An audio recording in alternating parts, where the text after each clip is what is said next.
we regained our independence, or even before, we were told that our names were not good. So that when you are Christianized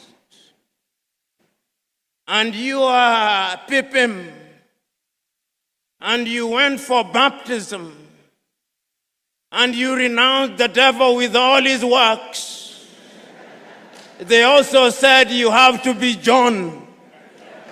Because in their scheme of things, it appears that the heavens only recognize John, not Pipim.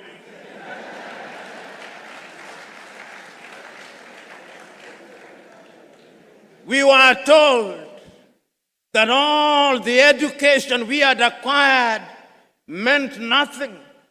So that if you are eloquent in Ga or in Chui, you are not intelligent. You are only intelligent in English. You can only be intelligent in French, in Portuguese. We now know that that is nonsense. And you know, when that great Nigerian musician in the 1980s, fella Nicola Pokuti, said, "Teacher, don't teach me nonsense," he meant it. He was reminding us that we must examine our education system.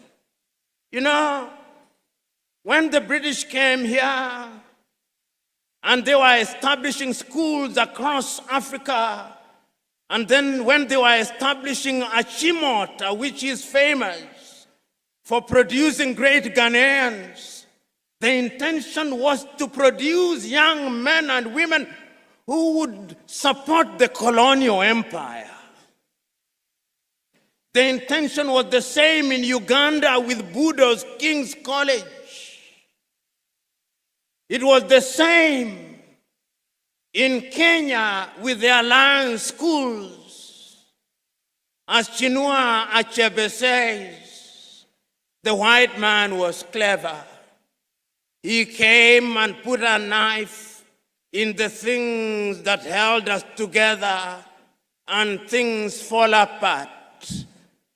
And they have remained apart.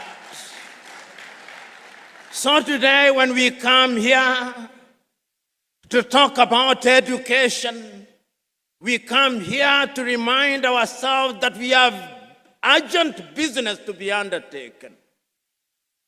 We have urgent business to be undertaken to remind ourselves that Martin Luther King Jr. is still right. The mind is the standard of the man. Because if the mind cannot imagine, then we cannot realize our potential. So we are here to interrogate our education system. My good friend, Samuel Pipim, doing the work that he came to do, to lay the ground, reminded you appropriately that we have now become famous for producing graduates in agriculture, some of whom, if you allow me a little latitude and hyperbole, cannot distinguish between a goat and a sheep.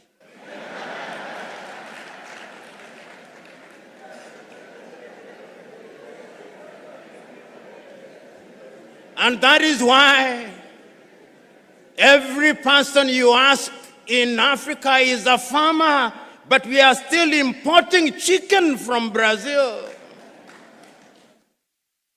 When I sit at the breakfast table in any African country, what am I served with? Nescafe from Nestle in Switzerland. There is not a single coffee bush in Switzerland. When I sit at the breakfast table, cocoa from Nestle, and yet Ghana is the largest producer of cocoa. What happened? We were disrupted. Pipim was right. When we want to build our roads, we have engineers, most of whom today, if you do not address them as engineers so-and-so, they rise up, ready to beat you up. But yet, when we are building our highway from Accra through to Winneba, through to Cape Coast, through to La Côte d'Ivoire, it is the Chinese that I see.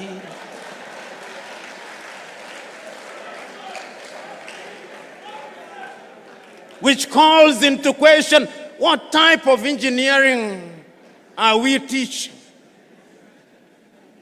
We are producing doctors, and they are good, some of them. But yet, when those of us who have the ability are sick, unless they do not know, they want to be airlifted to Dubai and to Germany.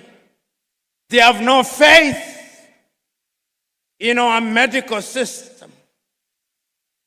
When we are sick during COVID, all Africa is crying to America, oh, give us Moderna, give us Pfizer, to the Russians, give us Sputnik. We are crying. Yet we have universities with professors in medicine.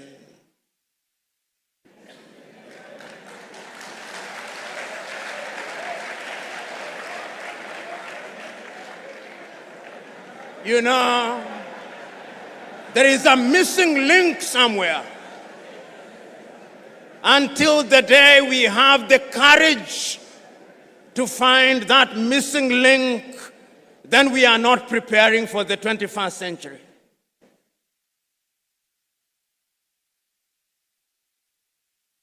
Today,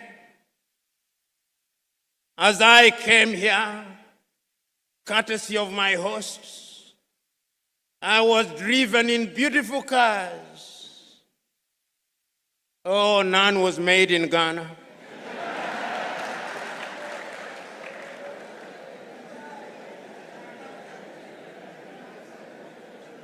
They are either made in Japan or in Germany. Africa does not produce cars. Ali Mazrui is right. We are in the business of consuming that which we do not produce and producing that which we do not consume. We must re-examine our education system. Even in matters as mundane as sports, which is a multi-billion-dollar industry. The United States of America offers our young men and women scholarships to study sports. Our universities don't. Football is a multi-billion-dollar industry. But yet, when one of the masters of ceremony was speaking in jest, it is not the anthem of Asante Kotoko that he remembered, but that of Liverpool, we shall not walk alone.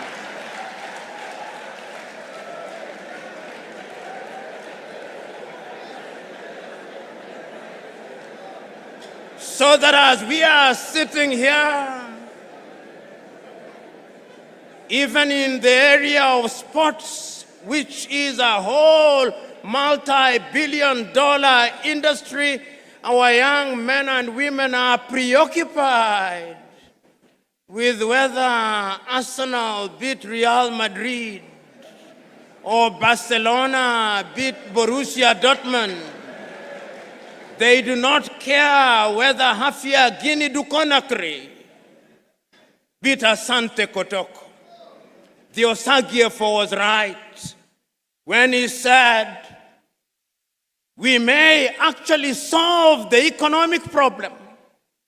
We may even solve the political problem. But I dare say that the mental problem which was impacted and makes us feel inferior will take a little longer to solve.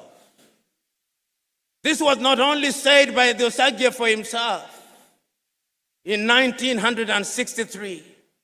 In 1933, Carter G. Woodson, that African-American educator writing in his book, Miseducation of the Negro, said that we have been so miseducated for so long.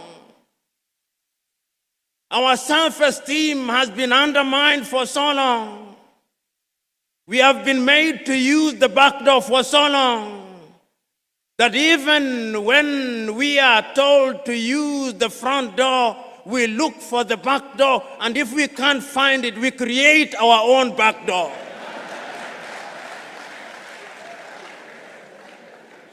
The level of our miseducation is amazing. We must change it in order to enter into the 21st century. You know, Brother Pippin, when you said that our passport, technological passports to the 21st century and visas to boot are expired, you are right. How can we play football on the games of rugby, on the rules of rugby? How? This is the question that we want to address today. We are talking about agriculture. And we are saying that we are now using technology to feed ourselves by manipulating the elements. The Chinese are seeding the rain so that it may rain. They have no problem with those of us who pray we must. But this misguided belief by Africans that when there is no rain we pray and do nothing about it is completely misguided. The divine instruction was go ye and subdue the world. And subduing the world is by using our minds, by using the knowledge that we have. This is what the universities must ask. If you are a teacher, what kind of a teacher are you? Today, if I stood here and asked young Africans, and there is no shortage of them here, how many African authors do you know? And I asked, which is the last book of Chinua Achebe that you read? Or Kofi Awunur? Or Aikwe Yama? Or Kamara Lai? Or Flora Nwapa? Or Dambisa Moyo? Or more recently, Chimama and Ngozi Adichie? Or Yagiansi? How many have? We have been made to believe that it's only Shakespeare and Charles Dickens that matter. The time is now for us to change our minds. And we can only change our minds if we decolonize our minds. Ngugi Wa Thiong'o, that famous Kenyan writer, says, until the day that we decolonize our minds, we are going nowhere. And Ngugi reminds us that we may have decolonized our countries, but there is something called decoloniality, totally liberating ourselves from the mental chains of the colonizers. You know, the Osagyefo, to whom Africans owe an apology, wrote in his great book, Neo-Colonialism, the last stage of imperialism and the most dangerous. We are in that stage. That stage when the colonizer still wants us to believe that our literature is inferior, that our science does not exist, that our mathematics does not exist, that we have no medicine to talk about, that we cannot mine beyond Galamsey, that we cannot extract our own oil, that we have no business being in robotics and cryptocurrency, that we must be consigned to the Museum of History alongside the spinning wheel, that we have no business being in the jet age. That is what we are being told. And my fear is that we appear to be believing it. We appear to be believing it because in our institutions of learning, when you look at our curriculum and you look at the curriculum of a number of countries in the Middle Ages, there is no difference. And I want to remind all of us that in the 1960s, when we were regaining our independence, and you read what was happening in different African countries, and I remind you to reread some of the thinkers of the time and the emphasis that they put on education. I was rereading for the umpteenth time the 32 speeches that were delivered by African leaders in Addis Ababa, Ethiopia, between the 23rd and 25th days of May 1963.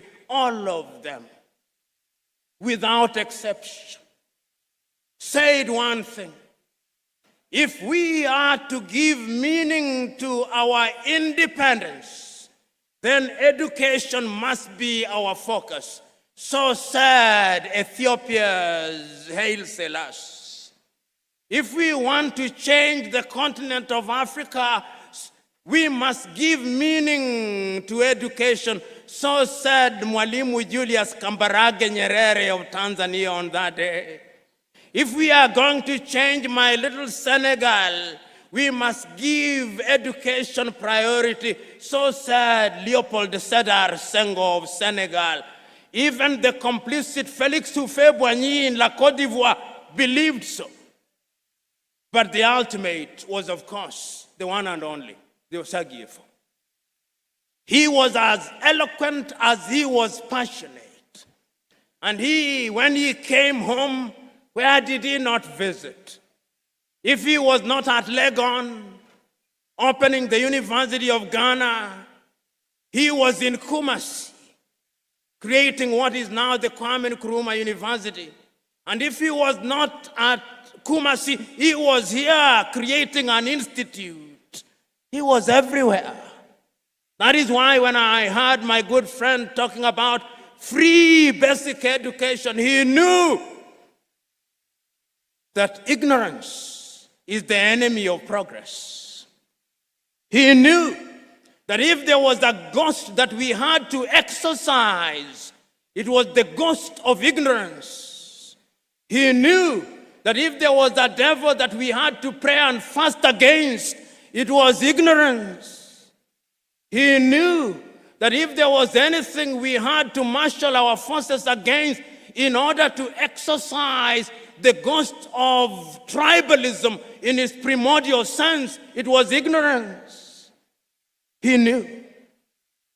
Yet, several years down the line, when you ask your typical academic, when they want to say that the University of Winneba, of education at Winneba is good, they say it is as good as Oxford. Why? Why can't it be just good? They must say that it's as good as Harvard, as MIT. Why must we always have this inadequacy to compare ourselves with others? We must change in order to enter the 21st century with confidence. Your leadership, who is a judge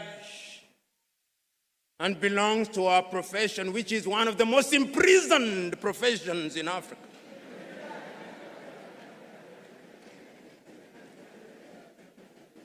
When you see our judges dressing, they still dress like Father Christmas.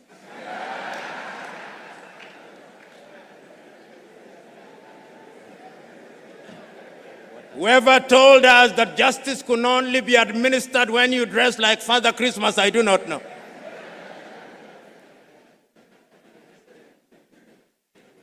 And when we are citing, even deciding a matter on land law in Ghana, in Cape Coast, we still want to cite some decision that was made by some English judge in the 13th century, as if we did not have our own land laws. The time has come that we must rethink and re-enter the 21st century with laws that are known to Ghana.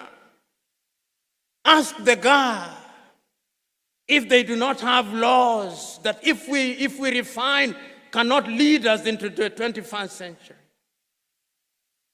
Ask the Akan people if they do not have such laws. Ask the Fante people if they do not.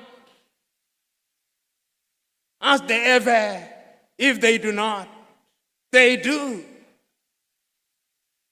We live in a world where we are so mentally captured that those of you in the middle class, your greatest claim to fame is that my daughter can no longer speak Chui and is meant to be a badge of honor. It is a badge of complete colonial conquest.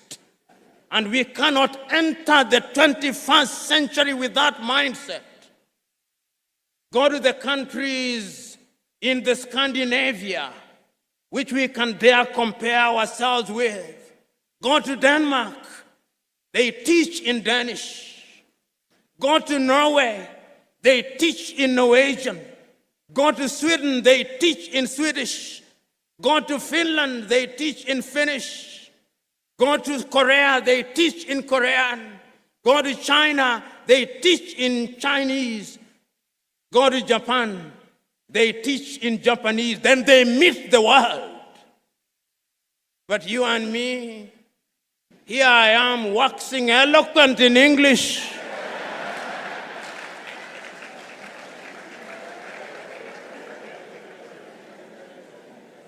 Not in Kiswahili. We must revamp our curriculum. And we must have the courage to do so as I speak to you now.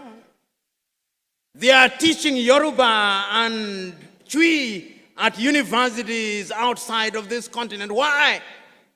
Because language is a multi-million-dollar, multi-billion city industry. It is only us who do not know. Those of you who are religiously inclined, we are the only visitors in Jerusalem. So, brothers and sisters, we are here to remind ourselves that there is urgent business to be undertaken. We are here to remind ourselves that we had a good past. We are here to remind ourselves that others came and through slavery they disrupted that past. That they did not stop there, that they came again under colonization, and this time they disrupted us so very thoroughly and took away even the most precious of things, our confidence. That when they came here and imposed an education system, that education system had only one agenda. The agenda was to create men and women, if they were the English who colonized you, who could speak English and be their clerks. If you are colonized by the French, that you could speak French or Portuguese or Italian or Germany.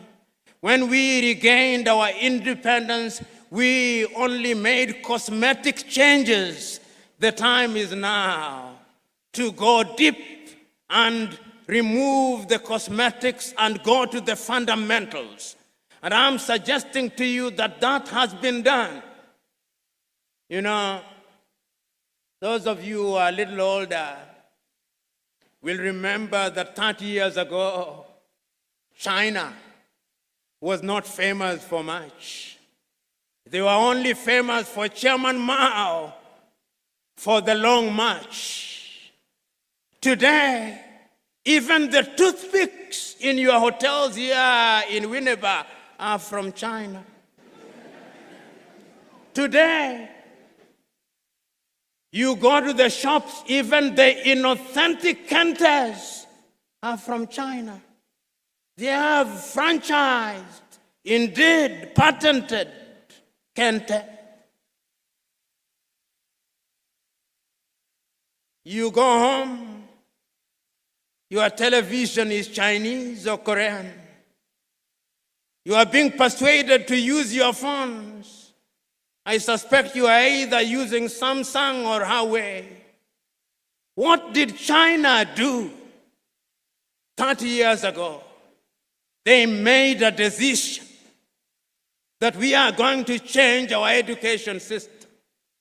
And they changed their education system. They engaged in agriculture. They engaged in technology. They engaged in medicine. They engaged in everything. And today, China is the second strongest economy in the world, with a GDP of no less than 19 trillion United States dollars. Compare that with little Ghana. Compare that with little Sierra Leone. Compare that with little Kenya, with little all these countries. What they did was to change their minds in order to change their future.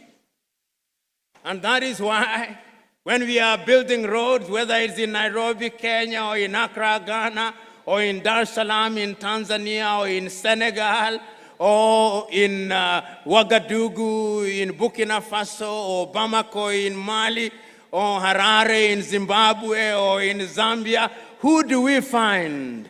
Chinese. Because they changed their minds. The time is now for us to change our minds. The academics who are here must agree with me that we have sinned and fallen short of the expectations of our countries.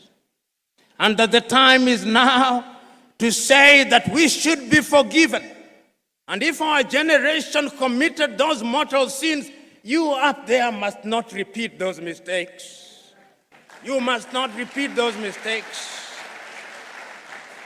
You must use the examples and the experience so that you do not step on the landmines that we stepped on. That is why Chinua Achebe said, where are the young suckers that will grow when the old banana dies? These are old bananas. You are the young suckers. So rise up. Africa is not expecting you to engage in a perpetual state of lamentation. No, lamentation will not help you. And I want to remind you that when you are here in Ghana, don't compete with Liberia. You will beat Liberia. Don't compete with Benin. Don't compete with Togo. Don't compete with La Côte d'Ivoire. Don't compete with all these little African dwarfs. Compete with giants. And when Ghana wakes up, this Ghana, sometimes when I think about Ghana,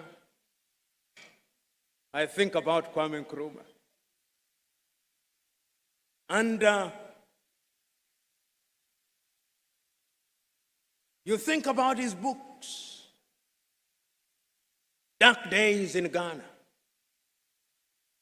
Letters from Conakry. When the Osagyefo is so close yet so far, his ideas dead, his books banned until Ignatius Kutu Acheampong comes. It is only in the year 2013 that Nkosazana and Lamini Zuma, the then chair of African Commission, writes a letter of apology to Kwame Nkrumah. I urge you to read it. He tells Kwame, you are right. Everybody was wrong when you said We must unite and change our education system in order to compete. That is Nkosazana Dlamini Zuma. Today, the Osagyefo is here telling us, let us change. He said it in 1963 in Addis Ababa, Ethiopia. He said it in 1964 in Cairo, Egypt. He said it in 1965 in Accra, Ghana.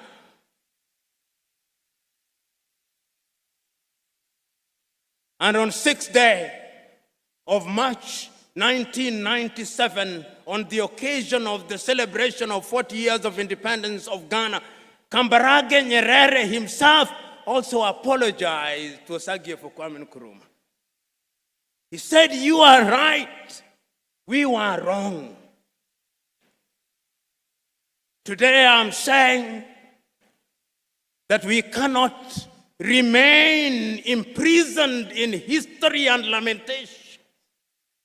That is why it is still true for you Ghanaians. Nkrumah is dead, but Nkrumah never dies.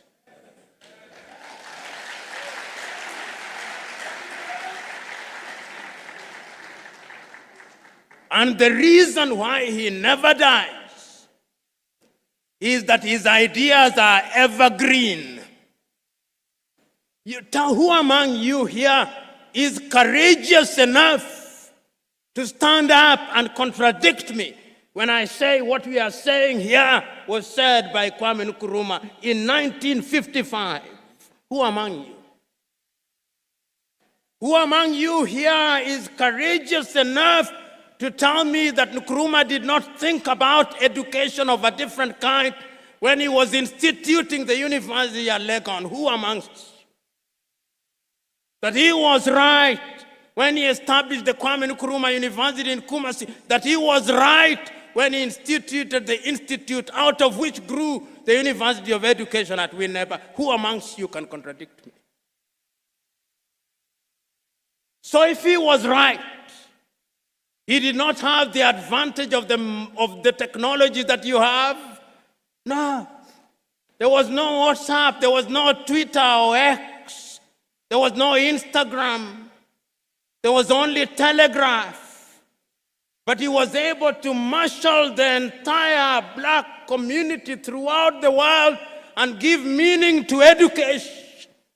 What can you and me not do if we mean to do it? So you young men who are present here, don't tell me Nkrumah was old. Nkrumah was just slightly older than you.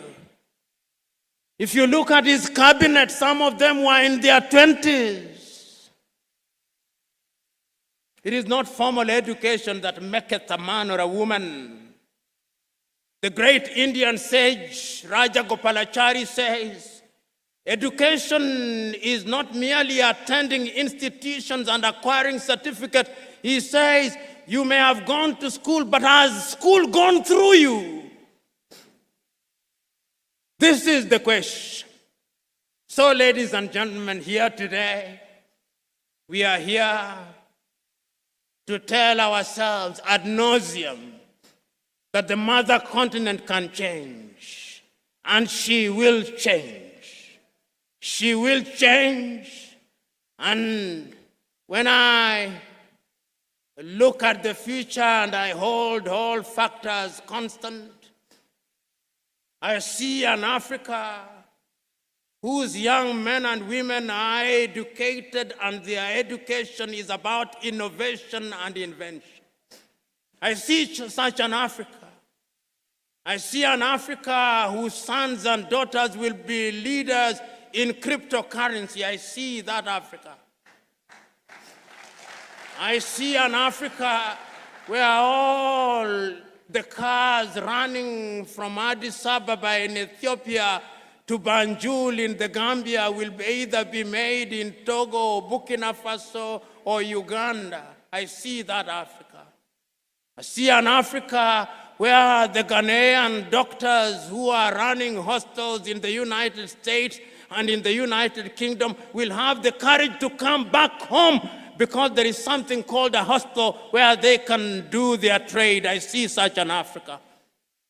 I see an Africa where we will have our own satellites that are launched next to Elmina Castle, and they'll go out there in the orbit, and we shall not be depending on Vodafone. I see such an Africa.